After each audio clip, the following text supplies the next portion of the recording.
Morning, everybody. It's Thursday, August 28th. Welcome to the Inside Edge.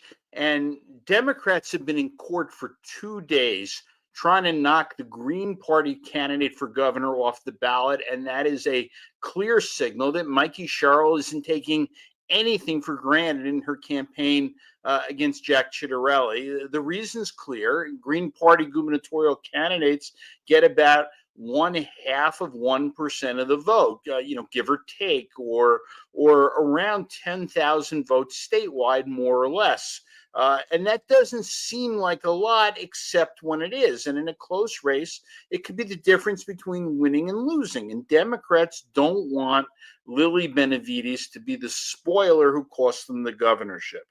So what they've done is they put one of the very best election lawyers in the state, Raj Parikh, on that case. And Parikh and his associate have spent over 20 hours so far in front of Judge Tama Hughes, going signature by signature, trying to disqualify Benavides. Now, remember, Benavides is the Green Party's replacement candidate. Their nominee dropped out earlier this month because of a serious health issue. If a Democrat or a Republican drops out, their party simply votes to designate a new nominee. But when it's an independent, they have to go out and get a whole new set of petitions just to preserve their ballot spots. So Stephen Zielinski filed in June with almost 4,000 signatures. Benavides had about 2 weeks, 3 weeks, and she got 4,400 more than the 2,000 she needed. But Parikh has successfully tossed 303 of them, and he's got hundreds of challenges to go when court resumes this morning. The biggest obstacle to Benavides is unresolved. The Green Party hired an operative from Kentucky to collect petition signatures. And Parikh's making the argument that state law requires circulators to be eligible to vote in New Jersey. And a Kentucky resident may not be eligible to vote in New Jersey. And if Judge Hughes sees it that way, that could invalidate 18 petition books, about 2/3 of the total Green Party signatures. And for Benavides, that would be game over. And what you see in court is grassroots judiciary.